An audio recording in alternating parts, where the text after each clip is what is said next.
as Catholic. So, but black churches have done this for years, where they are the glue that hold whole neighborhoods together. St. Catherine's had this idea. They were responsible for the 19 square blocks all around them, whether the people there were believers or not, and 24/7. It's the idea of the parish. I love the idea of the parish. And John Wesley said the world is our parish. So the book's full of all these references, like Ubuntu is an African idea. Desmond Tutu taught me this about the common good. I had a Japanese woman at one of our events. She came and said, here's the Japanese word. It means binding us together. At Fuller, a Korean student said, here's the Korean idea. It's in all of our traditions. It exists everywhere, doesn't it? Evangelical revivals, Finney and Wesley. So it's really every place. And it's also in our secular democratic tradition. So we have people coming to these events, and they speak at the end. They say, I'm an agnostic. I'm not a person of agnostic. On my good days, I'm an agnostic. On other days, I'm kind of an atheist. But I wondered if I'd feel welcome here. And you know what? I really did. Thanks for welcoming me into the conversation. So I think the common good, the test of the common good finally is the biblical prophets all say a society's integrity or righteousness is finally determined not by their gross national product, not by their military firepower, not by their popular culture being the envy of the world, but by how they treat the poorest and most vulnerable. That's the biblical test of politics. The common good has to look after the poor and vulnerable. And I think that's why it's in our tax code, right? The reason we get to be nonprofit organizations as churches is because you're supposed to play for the common good, right? That's how it's supposed to be. And so, when people think us getting, when people see us getting the tax deductions for all the property, it's unbelievable. Why are they? What are they doing for the common good? Yeah, it's a real question. I think we should raise it. But let me push on that a little bit. Yeah. It seems like in our democracy, our representative democracy, that there's two words that people struggle with: what's common and what's good. So how do we do this in a world in which I have friends who have such a different view about how the world should go, how much money they should pay for taxes, how much freedom they should have to do whatever they want to do, how they want to educate their children, how much, how they want to, if they want to see a road come through their farm or not. How do we do common good when we live in a big country with huge divides, racial divides, cultural divides, urban, suburban divides, rural, suburban divides, when nobody will agree on what's common or what's good? Like in this gun debate, I'm on the side that wants to see all guns melted down, right? So I got like this Old Testament prophet crazy thing, like you know what this ought to look like? We melt them all down. Like I'm totally irrational about it. I want none for anybody. And I have other friends that are like, oh no, we should have hunting. We should at least hunting, but not handguns. But in rural America, 80% of the suicides, and suicide kills more people in this country than murder by far. 80% of the suicides are done with shotguns. But you're not going to be able to convince my friends who are hunters to get rid of shotguns, or my friends who live in rural areas where there's no police force that they should get rid of their handguns, or people who are part of, fringy, crazy NRA groups, in my view, fringy groups that think that you should be able to carry 30 bullets in a round that you could, unleash in 15 seconds. So how do we, as Christians or as citizens or as neighbors, how do we ever get to common and good when people are so different on these topics? Great question. Let's start with this common question. In the scriptures, we see this idea of who is our neighbor being pushed out further and further and further. So the lawyer asked Jesus the question, who is my neighbor? Now, what you don't know, he's a Washington lawyer, because I can tell his tone of voice. He's not saying, you've heard that before. Who is my neighbor? How I can help? No, it's, okay, who's my neighbor? Who am I responsible for? He tells the Good Samaritan story. Here's this man, he was beaten, side of the road. The religious leaders pass him by, and here's this Samaritan from another race and another region, a stranger, helping a stranger.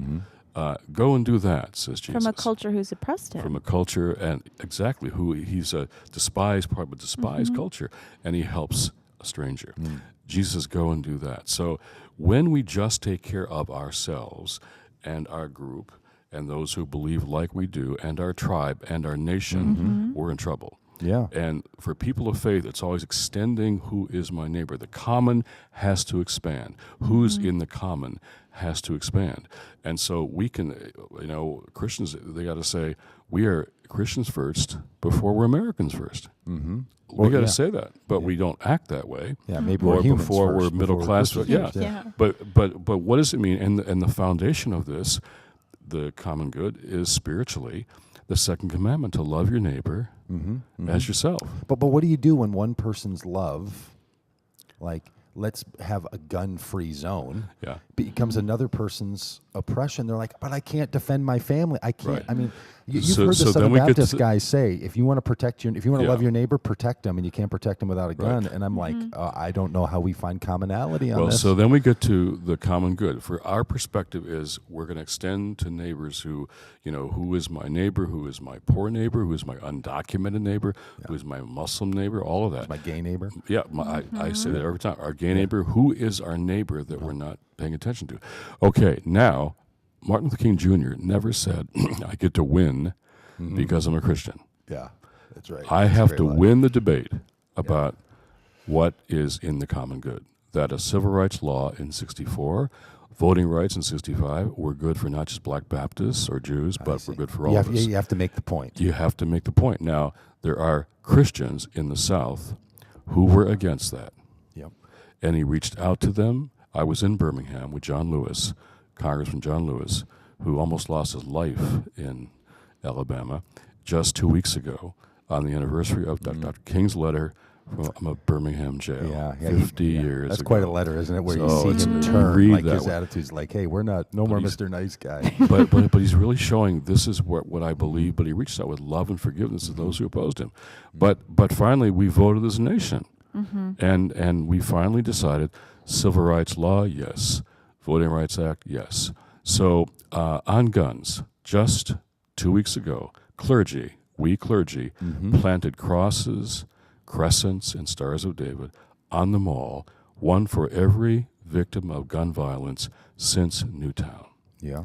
We planted 3,264 of them since Newtown. The Newtown clergy were there. The Hartford, Connecticut black clergy were there. One had lost his own son as a clergyman. We planted, it was a powerful visual scene. The New York Times picked it up, Wall Street Journal did, Financial Times, Washington Post, they all picked up that picture. The press asked me, what do you want the senators to do? I said, I want them to walk past here and see all these crosses. Yeah. Then say a prayer, take a breath, and go back and vote. They voted, finally. Yeah, 90% of the American people wanted some common sense regulations. The majority of Democrats, majority of Republicans, the majority of hunters, the majority of gun owners. Yeah, but not the majority of districts, right? This is the problem. Right. Is some of these people come from districts where they're represented by a small population, but Right. because of our form of democratic representative government, so they're like, well, I know I walk past that, but I also have to walk past Main Street back home. And there's another. And back home, they don't want me taking their guns. But 90% of the country, no, not take the guns, but we're in favor of common sense background checks. Right. But they think it's just the beginning of a registry, which is going to Yeah, take their but, guns. Right. but we would Someday even that'll win happen. public opinion in many of those districts. Here's what happened. A gun lobby Yeah. is controlled, funded by gun manufacturers, not even their members. For Gun sure, yeah. manufacturers. Right, yeah. So these are gun runners, and they bought the Senate, and they strike fear into the senators. And what's happening is some senators who voted against any of these regulations, their polls are going down. Yeah.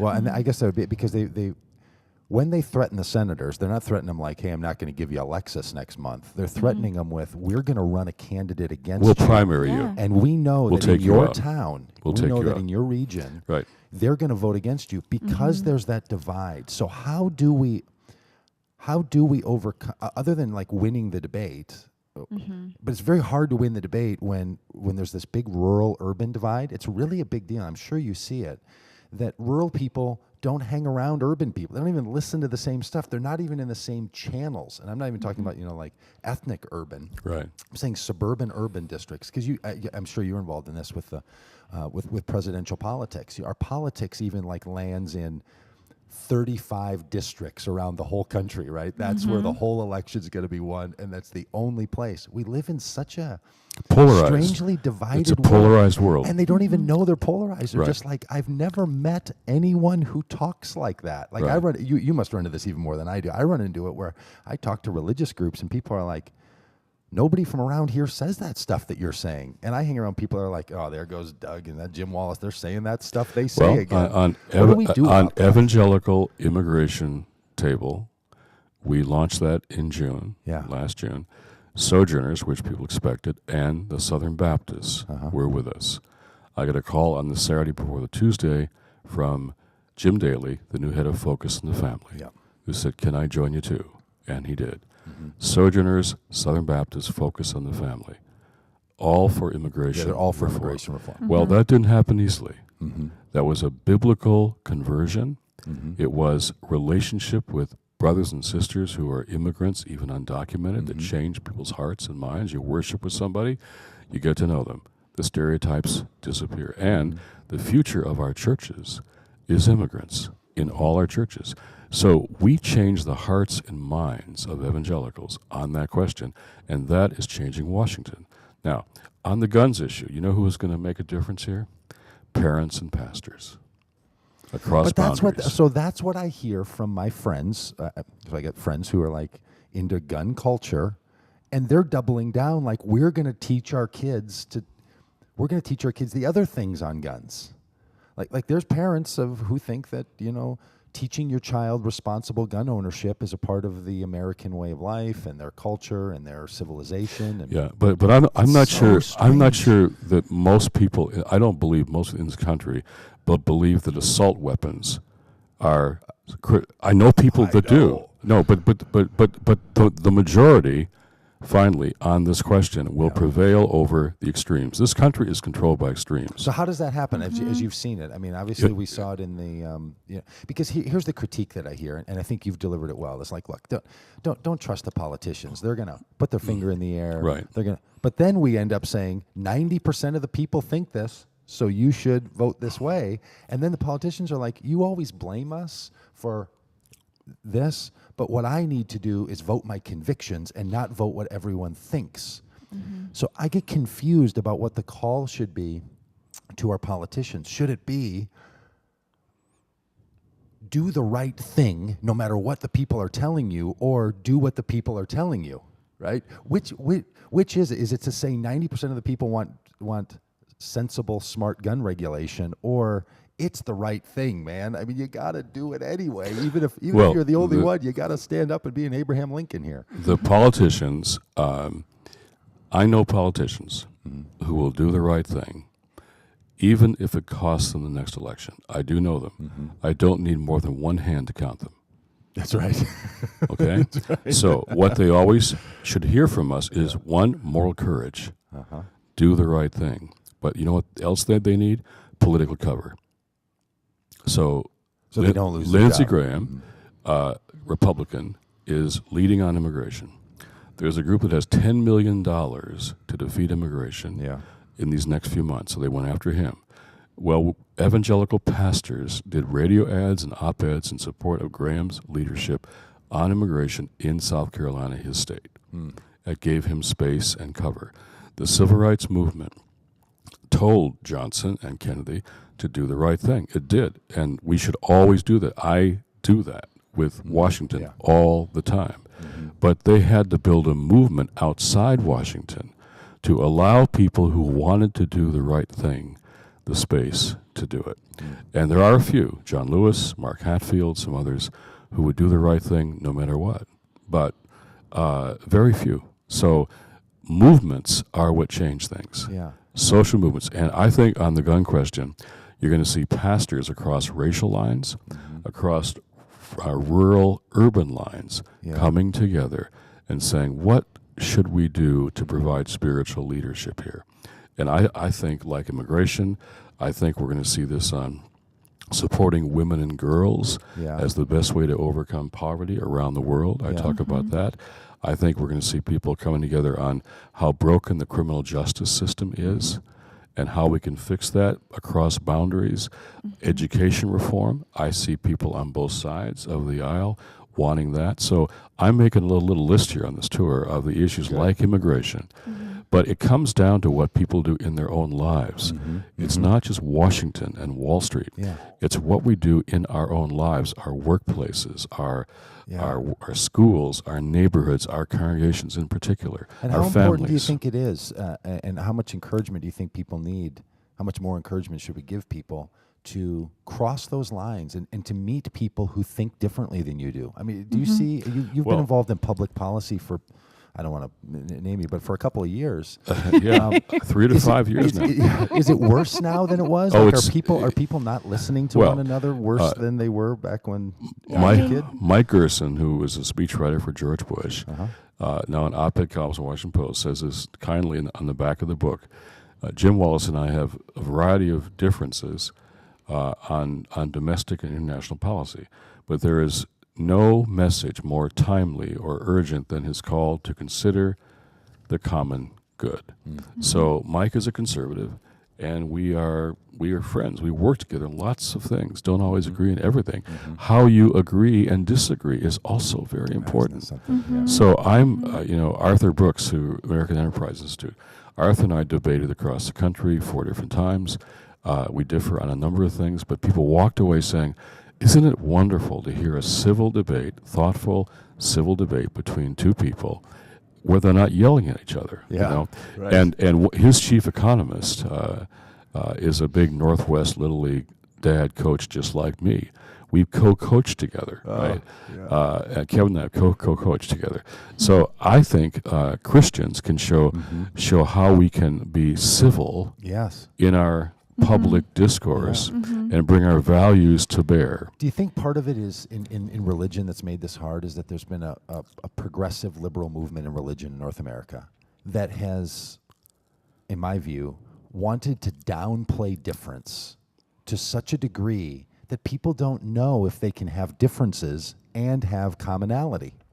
Like, it feels like something has happened in our culture where as soon as difference is raised, people are like, well, don't bring that stuff up. I mean, don't be an ass about it. You don't have to bring that up while you're in this. Is like, do we have to get better at finding disagreements and then commonality, and not only finding the things we agree on? Like, I see this in the religious movements. Like, if you're with a Muslim, don't talk about all the stuff that's different. Talk about the stuff you have in common. But doesn't that breed the idea that you can only have good relationships built around sameness and not built around diversity? Well, Senator Mark Hatfield was an evangelical Christian who got letters on a regular basis saying, he was against the war in Vietnam. He got letters saying, "Dear former brother in Christ." Okay, Mark Hatfield and I were banned. I was a seminary student. I was just a kid, banned from speaking at Wheaton College because the president there was an admiral who favored the war in Vietnam. So our orthodoxy was questioned because we were evangelicals who didn't favor the war in Vietnam. The religious right came along, and I've had many Christians tell me, if I don't vote Republican, people say I'm not a Christian in my church. And people get ostracized. And pushed out of churches. I've been, from those people attacked on Glenn Beck's blackboard because I care about social justice. And he said I was a communist, socialist, and fascist. He doesn't understand the difference between the three. I think. Yeah, right. We're communist friendly, so it's okay. But see, left and right are not religious categories. They're political categories. We try to squeeze faith into them. We distort faith. So a religious left can make the same mistake by identifying itself with just one side and not asking the common good questions. So this book really goes after both sides. And this book says, look, at the best conservative idea is personal responsibility. Okay. It's critical to the common good. And the best liberal idea is social responsibility. Both are critical to the common good. My longest chapter here is on households, healthy households. I'm a dad, Little League baseball coach, and I think the decisions we make in the places and with the people closest to home, like as parents, may be the most important choices we make for the common good than even what's outside the household. Well, This book is really about how we can challenge left and right to find common ground where we can, but where we differ, that's a good thing That's to a differ good sometimes. thing to differ, yeah. And let's have a civil Agree. conversation about differences. And I love this notion about like expanding our because we're built to be a bit tribal as human beings. Absolutely. I mean, for understandable reasons. But expanding that and basing it in who is close to you, who do you love the most, how do those relationships work, building those, and then moving outward, rippling outward. I like that sense of expansion and built in relationships, because I think time is part of it too. When you meet somebody, you don't start immediately grilling them on their political notions, or at least I hope you don't. You might not have very many friends. Right. But over time, some of those kinds of conversations can be dealt with. I think it gets really hard in places where there's families or where you don't always choose who you're around, and that can be hard. But civility, that's a great starting place. Like we actually wrote civility. We wrote a covenant for civility from faith leaders, signed by lots of pastors, and Chuck Colston and I both signed it and did an op-ed about it in Christianity Today about it. Are people keeping their covenants, or are they divorcing? Well, no, I think there's a real effort. Jim Daly again. I mean, Jim cares about civility, and he wants to move focus in a different direction. Yeah, it's a really interesting development. And we've been having dinners, and to give him credit, he reached out to me, not the other way around. And we've had dinners about civility with people who disagree on things but want to come together and show how Christians can exemplify a different kind of discourse in the public debate. We should have different values. The poor and the vulnerable should be our priority. That challenges both left and right. I think caring about the creation, caring about God's creation, stewardship, that challenges all sides. So, and I'm working with people on what it means to think about this for an economy. And for the role of government, which is not big or small, but what should the role of government be? What does the Bible say about that? Yeah, because government happens to, as we organize in our society, government has to be concerned about everyone. Like that's the role of government, right? It doesn't get to say like businesses, this is my audience, or as a nonprofit, this is the subgroup, or even as churches, these are the members. The government has to say, we got to think about like everybody who lives within our territory. The city or the state or the region or the federal government. We have to think about all those people. That's a real burden. That's a hard thing to do. A woefully missing piece of American culture in general. I mean, we're very much a culture of pull yourself up by your bootstraps. I mean, that's a part of our mythic identity. And so to then suddenly say, no, we should think about, I think there's other cultures, other communities that do it much better than Americans. I just don't think it's built as much into our cultural identity. We need to create it somehow. Well, Jim's book is called On God's Side, What Religion Forgets and Politics Hasn't Learned. That's catchy. You're a guy who's full of catchy phrases. You're impressive. Okay, so On God's Side, What Religion Forgets and Politics Hasn't Learned about serving the common good. Do you have 10 more minutes? Because I got a couple other questions for you. All right, so stick with us here on Dig Pagitt Radio. We're going to be back here with the Jim Wallis and the sidekick Victoria here after the break.